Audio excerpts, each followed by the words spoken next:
Okay, you ready? Yes. All right. Hey everybody, Nate Zeisler here with another edition of the Long Tail Sessions. I'm here with my good friend Reena Esmail, composer who just finished her DMA. Congratulations. Yeah, thank you. And I would love to hear just a little bit about your path, what you've been up to over the last few years here. I know that Yale has they treat their DMAs differently than most others, so maybe you could talk a little bit about that and some of the work you've been up to. Yeah, so basically there's like, you have these 3 years when you're out, and it would be the time where you write your dissertation, but it's not really a dissertation. It's that you kind of go out into the world and amass these professional credits. And so, you know, for composers, it's like you work on commissions, you work with certain orchestras or choirs or something like that, and you just like build this portfolio of new works. So that's what I've been doing since 2014. I've been building this portfolio, working with choirs, orchestras, chamber groups like all over the U.S. And I mean, the most recent, my really favorite projects was going to India with a group from, it was Yale's choir, Yale Schola Cantorum, and Juilliard 415, which is their Baroque orchestra. Okay. And then a sitar and tabla player from India. So I wrote this huge 40-minute oratorio called This Love Between Us for them. And we performed it at Lincoln Center and in New Haven, and then we performed it in Delhi, Mumbai, and Chennai. Oh my goodness. So yeah, that was super awesome to get to actually take, because I went to Juilliard and Yale, and so to take students from both the schools that are like my alma maters to the country that I am from. Yeah. It was really great. Well, talk to me a little bit about I'm curious to know the difference between the performances here in the States and your work in India. How did that differ? It was really amazing. I mean, because it was the same group, so the performances seemed similar, but the reception was so amazing. Like how people would receive it, what they would get out of it, what they would even hear in it. And what made me so happy was to hear these people from India feeling like their culture was really being valued, you know? Because a lot of what I do in the States, it's not necessarily that the audience will understand the Indian part of it, but in India, I felt that they really did, and they really appreciated it. And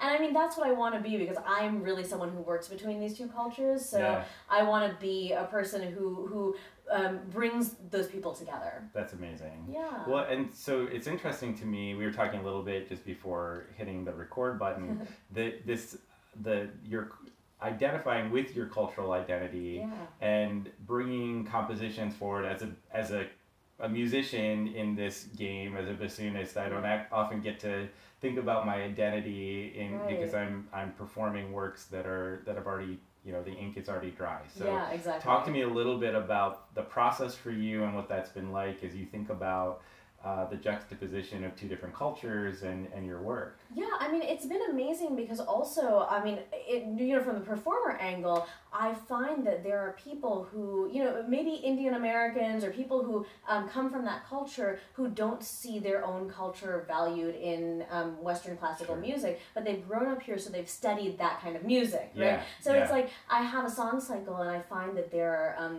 a lot of young Indian Americans, or interestingly also people who are married to or dating people who are Indian and want to like just get an insight into their culture musically because they are singers and they want to engage with that. And so I find that I meet the most interesting musicians because they're drawn to my music for a really specific reason, you know? And it really gives me an insight into why I do what I do, because it attracts just people who are enamored with the space between Indian and Western music for all kinds of reasons. That's amazing. So, well, and one of the things that you've been, we talked again just before hitting the record button. You're in this great position where you're really booked with commissions through 2019. I am. It's crazy. I mean, when I was, you know, if you had told me even 6 or 7 years ago, this will be your life, I would never, I mean, I would have laughed in your face. Like, I did not know it was possible to be a composer who actually, you know, my primary income source is commissions, and, you know, by far, you know, like, that's most of my money is earned through that. And it's just, it's been an amazing journey, because I think, like,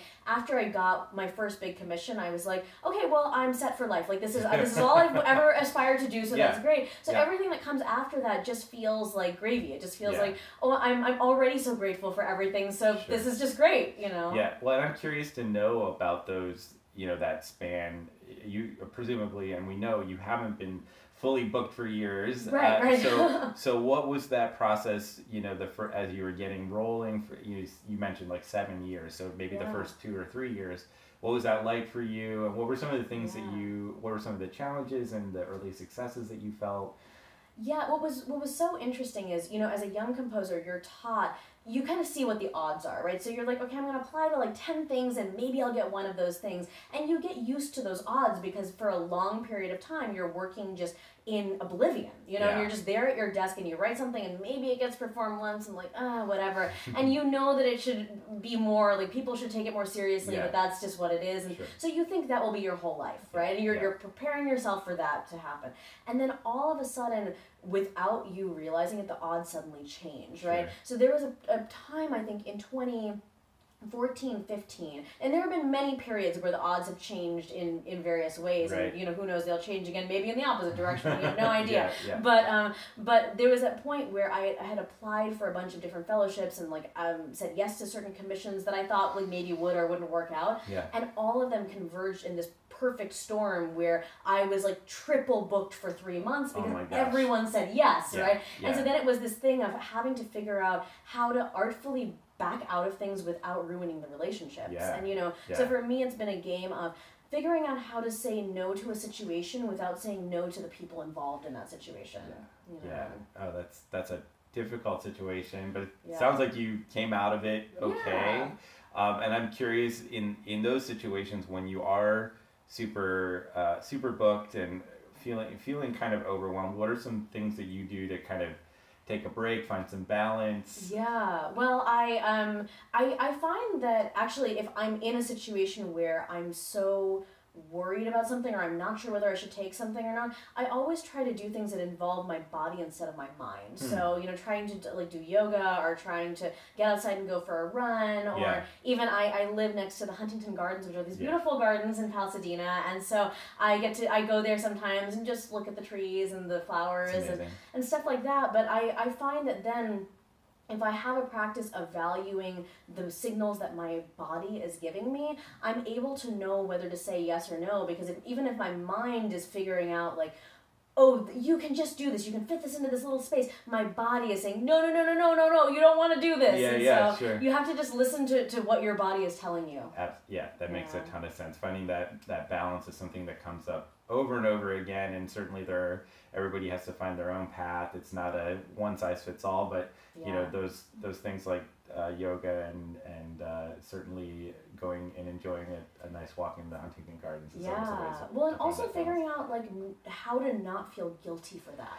Yes. Because that is a big thing. It's like, I know those things are there, but I'm like, oh, they're there for people who just have a lot of time and like have a lot of fun and whatever. And we're taught as musicians to value sacrifice. And when you're young, you value sacrifice in this, you have to just sit there and practice for a certain amount of time. Right. But then at some point you have to trust your training and you have to trust like what you've done and say, okay, like there are not notes on the page. And especially for composers, it's terrifying because it's not like we can go and sight read something. I mean, it's either on the page or it's not on the page. Right? So I feel like you just have to say, I've worked my whole life to be able to enjoy now, and so I'm really gonna take the time to enjoy now. That's really great advice.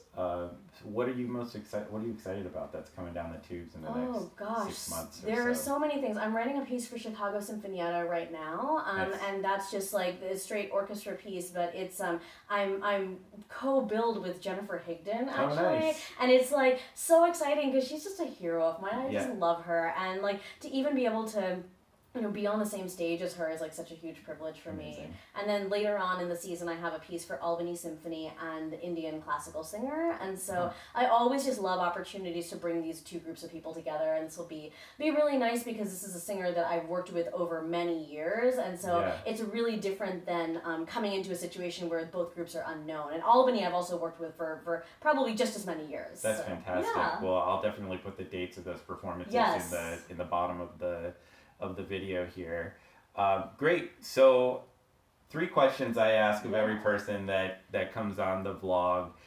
First question for you: who are you listening to? Who should our listeners know about that that's on your playlist right now? Yeah, so I mean, it's interesting. Like we said before we pressed record, I was saying that I just finished my DMA and I have started listening to music so differently because I'm not listening to it to try to find a way to speak eloquently about it. I'm just listening to it to enjoy it, Be right? free and enjoy it. So it's like, I mean, things like even just like Haydn sonatas are so fun to listen to now for that very reason, just that I can enjoy them and there's stuff like that. But as far as like, there are so many composers who are doing really, really amazing work between Western classical music and then some other culture. And there are 4 of them who I really specifically love. One is Derek Spiva, who does work with West African drumming, Indian drumming, he has many kind of influences, but he's really studied all of those cultures.